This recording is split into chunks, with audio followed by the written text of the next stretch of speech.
하나님의 말씀 이사야 61장입니다. 61장 1절에서 3절 말씀을 교독하여 읽겠습니다. 주 여호와의 영이 내게 내리셨으니 이는 여호와께서 내게 기름을 부으사 가난한 자에게 아름다운 소식을 전하게 하려 하심이라. 나를 보내사 마음이 상한 자를 고치며 포로된 자에게 자유를, 갇힌 자에게 노임을 선포하며 여호와의 은혜의 해와 우리 하나님의 보복의 날을 선포하여 모든 슬픈 자를 위로하되 무릇 시온에서 슬퍼하는 자에게 화관을 주며 그 죄를 대신하며 기쁨의 기름으로 그 슬픔을 대신하며 찬송의 옷으로 그 근심을 대신하고 그들이 의의 나무 곧 여호와께서 심으신 그 영광을 나타낼 자라 일컬음을 받게 하려 하심이라. 아멘. 오늘 말씀은 우리 성도님들이 익히 여러 번 들은 누가복음 말씀이죠. 누가복음에 예수님이 이 말씀을 나사렛에서 회당에 들어가서 이사야 말씀을 펼치고 오늘 본문을 읽어내십니다. 그래서 우리가 오늘 읽었지만 익숙해서 편안하게 들을 수 있는 내용이었어요. 그런데 오늘 본문 1절을 다시 한번 분석을 좀 해보면 구약 때 여호와의 영이 내려진 사람들의 특징이 어땠나, 사사시대 때 그들에겐 전쟁을 치를 수 있는 괴력이, 무력을 활용할 수 있는 힘이 부어졌었습니다. 그리고 심지어 초대왕 사울에게도 여호와의 영이 내린 적도 있었고 그가 알아듣지 못하는 말로 예언을 하기도 했습니다. 그래서 이사야 61장까지 와서 여호와의 영이 내리셨다는 말이 특출나게 특별해 보이지 별달라 보이지 않았다는 거죠. 그런데 내용을 읽으면 더 별달라 보이지 않을 수 있어요. 다친 사람 고쳐주고 갇힌 사람 풀어주고 가난한 자에게 좋은 소식 전해준다. 너무나 평이한 내용이고 익숙하고 꼭 윤리적인 도덕적인 태도 같아요. 그런데 이 일은 성령의 기름 부음을 받은 메시아가 오셔야지만 이거를 완벽히 수행하신다는 거예요. 이 같은 일을 다윗도 했겠죠. 가난한 자 도왔겠죠. 솔로몬도 했을 거예요. 불우한 자 도웠을 거예요. 그런데 그렇게 기름 부음을 받은 왕들이나 제사장들이나 선지자들이나 사사들이나 많은 이들은 자기네 개인적 삶에서 실패했습니다. 뭐라 말씀드릴 수 있냐면 여호와의 영이 내려 기능적으로는 일부분 성공했는데 그의 내적 성품에서는 완벽히 실패했어요. 기드온을 예를 들면 어떻게 됐죠? 그가 전쟁에선 승리했지만 그의 분노의 치밀어 오름으로 인해서 뭐라고 발음하라 그랬죠? 그 나룩터에서 뭐라 그랬는데요? 예? 십볼렛이라 그래 봐라. 그러니까 십볼렛 그러면 죽이고 휘볼렛 그러면 안 죽이고 이런 분노의 화신이었어요. 기드온이 말이죠. 다윗도 마찬가지죠. 우리가 그의 범죄, 솔로몬도 마치죠. 그의 범죄, 사울왕도 마찬가지죠. 그의 범죄 얘기를 들으면 그들에게 내려진 영, 그들에게 내려진 기름 부음은 다소 일시적이었거나 그의 인격과 성품에는 흡수되지 못한 마치 동떨어진 상태. 그러니까 하나님의 구원을 위해서 그를 도구로 썼지만 그의 인품과 성격은 그 성령의 기름 부으심에 미치지 못했다는 거예요. 그래서 이 이사야 61장 말씀을 읽어낼 때는 우리가 여호와의 영이 내려진 구약의 다른 다수의 사람들이 있기 때문에 가볍게 읽을 수도 있고, 두 번째는 내용이 너무 허전해서 내용이 그렇게 막 비범하거나 막 기이하거나 기적적이거나 이렇지 않다는 거예요. 근데 예수님께서 누가복음에서 이 말씀을 인용을 하면서 왜 이 말씀을 인용하셨냐면 내가 바로 이사야 61장에서 말하는 그 메시아다 라고 자기 표명을 하신 거예요. 그래서 예수님께서 하시는 사역이 이러하다. 나는 이사야가 예언한 그 메시아다. 그래서 세례 요한이 감옥에 갇혔을 때 제자들을 보내면서 당신 정말 그리스도가 맞냐고 재확인 좀 해주세요. 그러니까 예수님이 이 얘기하신 거예요. 나 이런 사역하러 온 사람이야. 즉 메시아야 라고 말씀하세요. 즉 성령의 기름 부음을 받으신 예수님이 아니면 죄인들을 위해 죽어줄 수 있는 인격적 존재는 없습니다. 불가능한 거예요. 더 나아가 자기의 죄가 없이 죽는다는 건 완벽히 불가능하죠. 우리도 2026년 하나님의 자녀로 영적인 군사로 이 영적 전쟁에 승리하기 위해서는 예수님이 성령에 충만하여 사명을 감당하신 것처럼 우리에게도 성령에 충만하기를 사모하는 애통함이 있어야 돼요. 갈급함이 있어야 돼. 애들이 사탕 얘 2개 주고 얘 하나 주면 소리 지르면서 나도 2개 주세요 그렇게 얘기하는 것처럼 그 정도로 소리 지르셔야 돼요. 아멘입니까? 그렇게 안 하면 이런 일이 발생해요. 무슨 말이냐면 초대왕 사울은 여호와의 영이 내려졌지만 그가 여호와의 영을 하찮게 여기니, 어떻게 여겼다고요? 하찮게 여기니. 마치 그 에서와 야곱, 누가 장자권이죠? 에서. 근데 에서가 뭘 경홀히 여겨요? 장자권을 경홀히 여기는 것처럼 사울은 하나님의 영이 나와 무슨 상관이야? 그러니까 여호와의 영을 가벼이 여기니 그에게 뭐가 찾아왔어요? 악령이 찾아왔어요. 근데 다윗도 나름 성령의 사람, 하나님의 사람인데 악령, 사단, 다윗을 건드렸습니다. 어떻게 건드렸냐면 다윗을 충동질했어요. 그래서 다윗이 하나님께 구한 여러 기도 제목 중에 간절한 기도 제목이 뭐예요? 내게서 뭐가 떠나지 말게 하소서, 성령이 떠나지 말게 하소서. 성령이 떠나는 순간 사단이 충동하고 성령이 떠나는 순간 악령이 그 사람을 부리게 돼요. 목사님 저는 그런 영적인 거 그런 거 못 믿겠습니다. 그런데요 그런 일이 실제로 세상에 일어나고 있어요. 왜 일어나냐면 사단 마귀는 계속적으로 하나님의 나라를 방해하는 존재예요. 근데 하나님께서 왜 사단 마귀의 그런 행위를 때로는 방조하는 것만 같은가? 그 이유가 뭐냐면 우리를 하나님의 사람으로 견고하게 하심이에요. 합력하여 사단이 협력하는 건 아니지만 그의 공격조차 합력하시는, 그의 공격도 허락하시는 선상까지예요. 욥에게 사단이 막 정죄하면서 밀고 하죠. 그때 하나님이 생명은 건드리지 말라고 제한선을 둡니다. 하나님께서 경계하신 그 제한선 안에서 사단, 마귀, 악령이 우리를 하나님의 사람, 견고한 사람으로 훈련시키는 도구가 될 뿐이에요. 그리고 결국은 사단은 어디 갈죠? 사단, 마귀는 거짓 선지자들과 함께 지옥 불못에 떨어지게 돼 있어요.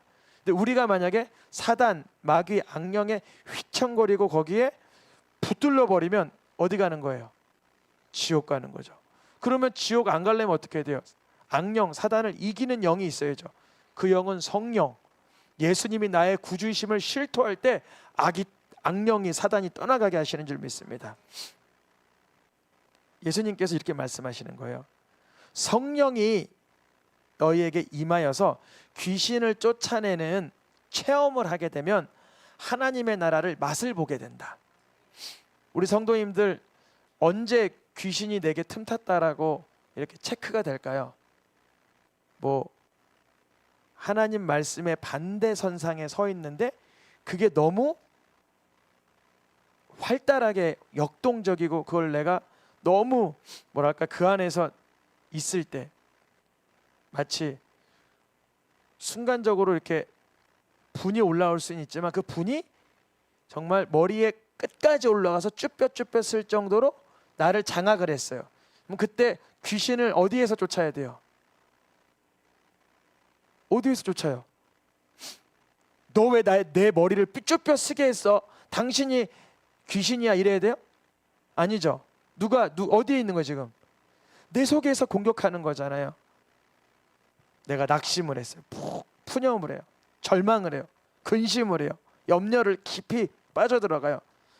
이거는 성령이 하시는 일이에요? 귀신, 사단, 마귀, 악령이 하는 거예요.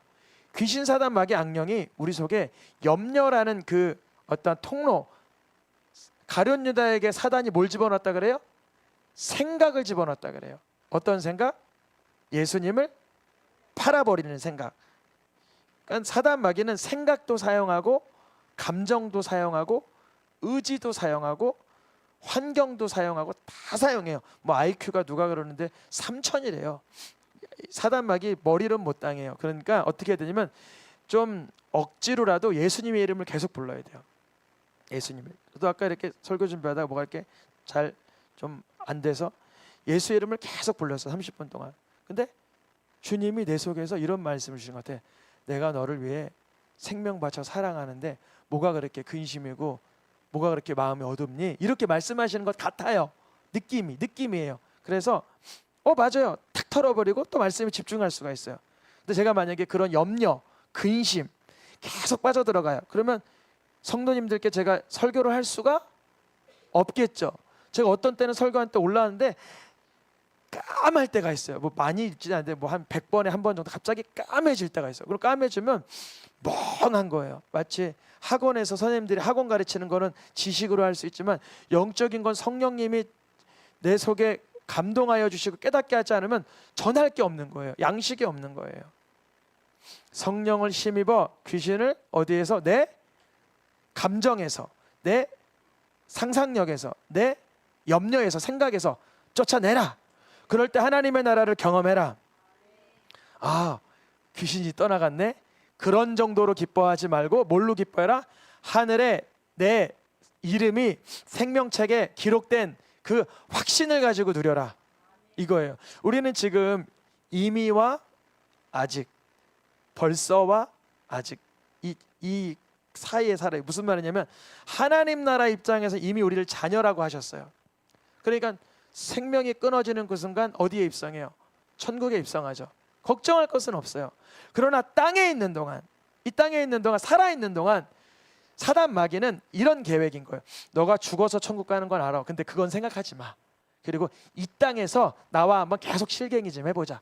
이러는 거예요. 그러니까 예수님께서 이 땅에서 귀신이랑 실갱이 하지 말고 천국의 이름이 기록된 것으로 힘있게 기뻐하라는 거예요.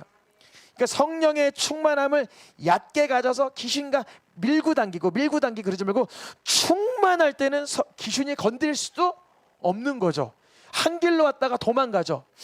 차라리 뭐 안 건들고 말아요. 왜냐하면 성령 충만한 사람은 왜 안 건드리냐면 또 건드렸다간 성령의 역사만 나타난 거예요. 우리가 성도님들 진짜 강력한 성령의 능력을 추구하시길 축복합니다. 한번 생각해 보세요.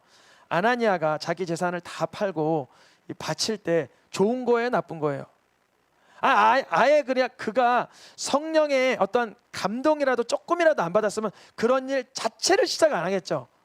누가 그런 생각을, 내 재산이 뭐 한 100만 원 있어요. 근데 100만 원 중에서 뚝 잘라서 하나님께 50만 원 드리고 내가 50만 원 쓰자 이래야 되는데 이렇게 거짓말 친 거예요. 그거 100만 원 다 하나님께 드렸어요. 이러는 거예요. 그러면 처음부터 그 마음에 그가 성령의 충만함을 힘입었다면 정직함으로 고하겠지만 속이는 거예요. 어떤 마음? 나도 사람들에겐 인정을 받아야 되겠지만 다 얘기할 수는 없어. 성령을 속이는 거예요. 그러면 어떻게 될까요? 성령을 속이는 가운데도 사람들에게 인정을 받겠죠. 어떤 인정? 저 사람은 바나바처럼 훌륭한 사람이야. 이런, 사실 바나바는 자기의 것을 다 내어드린 그런 사람인데 그런 정도의 사람하고 비교되어서 칭송을 받겠죠. 그러면 잘못된 거예요, 잘된 거예요? 잘못된 거죠. 그걸 막으려고 베드로가 사단이 가득하다는 걸 진단해 주는 거예요. 사단이 가득하다. 그럼 그때 얘기했어야 돼요. 맞아요. 제가 사단이 가득해서 이렇게 돕는 척은 했는데 사실 다 도운 건 아니에요. 반만 도왔어요. 죄송합니다. 제가 회개할 길을 열어주세요. 제가 애통하는 마음을 부어주세요. 이러면 돼요. 오늘 새벽에도 아간이 나왔잖아요. 아간 얘기 다 들으셨죠? 아간 12지파 하나 뽑고 12 곱하기 그 다음 뭐 세라하고 몇 명 더 있었죠. 곱하기 3 곱하기 갈미 갈미의 형제들 4-5명 곱하기 아간의 형제들 몇 명 하면 경우의 수가 제가 개인적으로 대충 생각해봐도 유다 지파 한 명 12 곱하해서 한 12만 분의 1인 것 같아요. 12만 분의 1. 그러니까 12만 분의 1의 확률에 아간에 걸리기 전에 아간은 뭘 했어야 돼요? 자기를 자복해 했어야 돼요. 그런데 결국 아간이 잡혔는데 하는 말이 그거 내가 하나 장막 밑에 넣어놨어요. 건들지도 않았어요. 마음이 어떤 마음이 없어요? 하나님 앞에 두려워하고 뉘우치고 애통하는 마음이 그에게는 없었죠. 그래서 우리에게 성령이 임하면 어떤 역사가 일어나냐면 예수님은 성령이 임하여서 가난한 자들에게 복음을 전하고 약한 자들을 풀어주시고 치유를 선포했지만 우리에게 성령이 임하면 먼저 일어나는 일이 뭐냐면 우리가 귀신 사단 마귀 악령으로부터 자유하게 되어 내 죄를 실토하고 하나님의 은혜를 구하게 돼 있어요. 우리 성도님들 또 저를 포함하여서 모두 다 성령의 충만함을 받아서 내 속에 있는 하나님과 대적하고 있는 성품들, 사상들, 감정들, 의지와 계획들이 무너지기를 축복합니다. 예수님께서 오늘 읽었던 이사야 본문을 언제 읽었어요? 안식일에 어디에서? 회당에서. 무엇을? 그 이사야 두루마리 성경책을. 우리는 지금 성경책 66권 창세기부터 계시록까지 있지만 그 당시에는 그 파피루스라고 해서 양피 가죽 같은 거나 이렇게 돼 가지고 이 이사야 하나만 해도 두루마리가 몇 두루마리가 있는 거예요. 근데 그 중에 예수님이 이사야의 글을 받아서 한 군데를 찾으셨으니 바로 61장 오늘 말씀이에요. 예수님께서 스스로를 칭하여 이르시는 거예요. 내게 뭐가 임했다? 성령이 임했다. 목적은 뭐라? 가난한 자들에게 복음을 전하는 것이다. 그러면 부한 자들에게는 안 전하나 가난한 자들에게 복음을 전한다는 예수님 말씀은 뭐냐면 세상의 것으로 채워지지 않는 자를 말해요. 나는 세상에서 훌륭한 외모와 멋진 재산과 훌륭한 건강과 사람들이 부러워할 만한 명예와 권력이 있어. 복음은 필요 없어. 그런 사람들에게는 복음의 가치가 아주 볼품없겠죠. 그런데 그가 가지고 있는 게 아무리 넉넉한 어떠한 스펙, 어떠한 건강, 젊음이라고 할지라도 그가 이 세상의 허무함을 깨닫고 이 세상의 정말 유한함을 깨닫고 인간의 허약함을 깨닫고 피조물됨을 알고 심령이 가난한 자에게 주님의 복음이 전해지는 거죠. 그래서 예수님께서 그 성령의 기름 부으심이 충만하여 포로된 자는 물론 감옥에 갇힌 자도 이방 나라에 끌려간 자도 포로지만 뭔가 묶여 사는 게 있어. 사람마다 어떤 아이는 뭐 게임에 묶여 사든지 어떤 어른은 술에 묶여 살고 어떤 어른은 도박에 묶여 살고 어떤 사람은 가난이라는 어떤 굴레에 묶여 살고 어떤 사람은 인간관계의 어떠한 그런 갈등 속에 묶여 살고 그래요.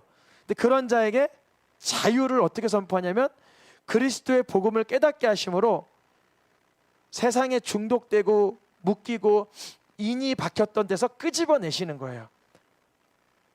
이전에는 경험해보지 못하는 탈출을 시켜주시는 거예요.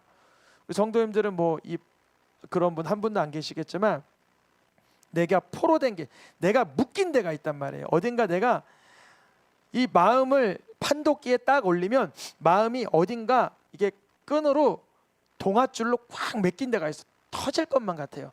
이게 풀어지지가 않아요. 도무지 내 실력은 안 풀어질 것만 같아요. 대표적인 게 예를 들어 술 담배 이런 거겠죠. 예를 들어 쉽게 말을 그런 분 안 계시지만 그런 거에서 내가 노인받고 싶어도 안 되는 거예요. 그러니까 주님 앞에 예수님 나를 자유케 하여 주시옵소서.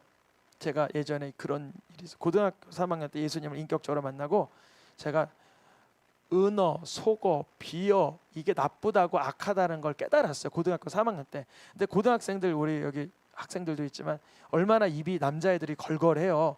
근데 제가 고등학교 3학년 때 예수님을 인격적으로 만나고 그게 얼마나 좀 부패하고 어떠한 흉물스럽고 하나님이 싫어하는지 깨닫고 기도원 가고 금요예배 가고 엎드릴 때마다 이렇게 돼요. 주님 제 입술을 정결하게 해주시옵소서. 내 입술에서 악하고 더러운 말을 떠나가게 해주시옵소서. 그렇게 기도했어요. 그거를 한 3-4개월 기도했나 봐요. 5-6개월 기도했나 봐요. 그러더니 입술이 바뀌었어요. 노인 받았어요. 우리 성도님들 노인 받고 싶은 영역이 입술이든 행위든 어떠한 말씨든 태도든 자세든 어떤 중독의 영역이든 주님 앞에 구하시길 축복합니다. 주님은 성령의 능력으로 우리를 당연히 다시 자유케 해주시고 은혜로 역사해 주실 줄 믿습니다. 그래서 그러한 일을 해줄 수 있는 분은 성령에 충만한 예수님밖에 없다는 거예요. 그래서 예수님이 61장 이사야 말씀을 읽어내면서 성령의 기름 부음을 받은 예수님께서 그 사역을 완성하신다 이렇게 하시는 거예요. 그래서 예수님께서 우리의 마음에 오시면 우리가 차츰차츰 자유해집니다. 예수님께서 진리가 자유케 한다라고 말씀하실 때 그 진리는 누구를 말씀하실 거예요? 자기 자신을 말씀하신 거예요. 그러면 진리이신 예수님이 제자들 곁에 있을 때는 그네들을 밀밭을 걸어 다닐 때도 안식일에 밀을 뜯어 먹을 수 있도록 옆에서 방패막이가 되어주시고, 제자들이 성전세를 가지고 못하니까 물고기 입을 벌려 성전세도 내주시고 얼마나 자유하게 해주셨어요. 그 우리는 어떻게 해요? 예수님이 지금 육체로 안 계신데. 이렇게 하면 돼요. 예수를 주님이다 라고 고백하는 순간 주의 영이 계신 곳에 자유가 넘쳐나는 거예요. 이렇게 연습하는 거예요. 주님, 내 삶에 이러한 영역이 묶여 있습니다. 잘 모르겠습니다. 험악하고 곤란합니다. 그러나 주님이 하실 줄 믿습니다. 왜냐하면 예수님은 날 위해 십자가에서 죽으실 뿐 아니라 사랑하는 자에게 아들을 주신 이가 그 외에 덤으로 모든 것을 주시지 않겠느냐, 주의 말씀이 떠오릅니다. 주 예수 이름으로 구하지 아니었지만 이제라도 구하라. 그리하면 주님이 우리를 기쁘시게 응답하여 주실 줄 믿습니다. 선포를 하는 거예요. 그게 바로 오늘 이사야 61장 2절에 은혜 받을 때 구원의 날인 거예요. 은혜 받을 때 구원의 날이라고 오늘 61장 몇 절이죠?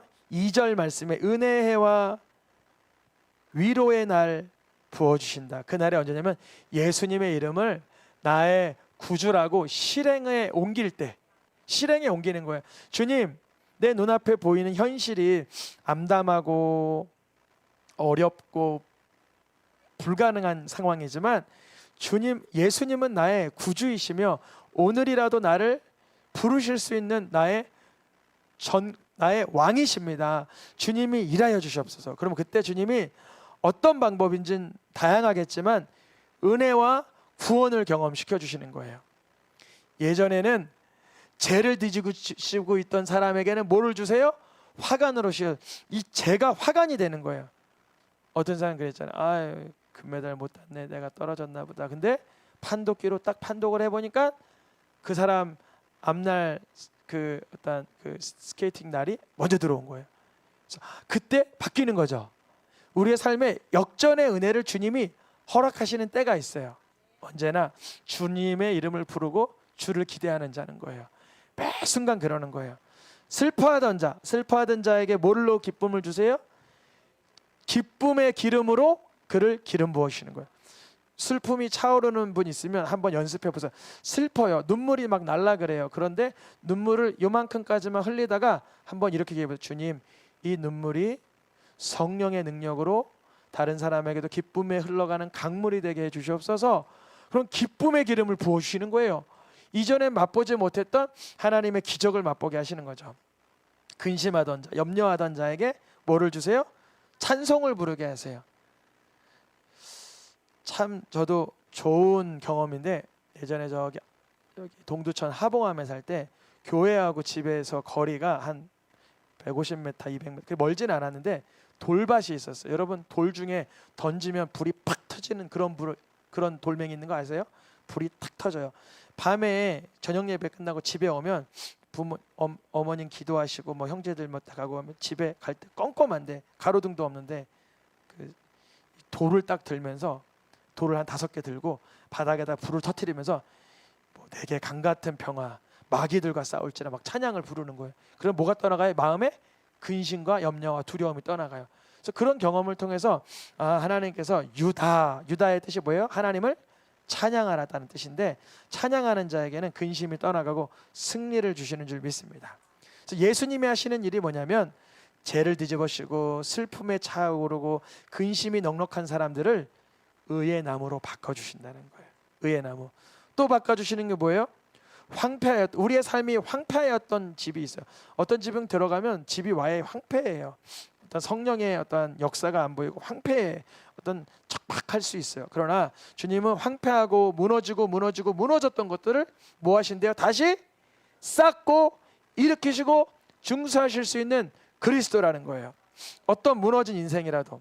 그래서 예수님이 병자들을 그렇게 많이 고치신 거예요. 38년 된 병자라든지 이미 죽어버린 나인성 가부의 청년이라든지 어떠한 존재라도, 이미 죽어 냄새난 나사로라도, 그가 죽었든 냄새나든 38년 됐든 나면서부터 맹인 누구든 예수님께 나아온 자들을 왜 고치시고 치유하고 살리냐면 본보기로 보이신 거예요.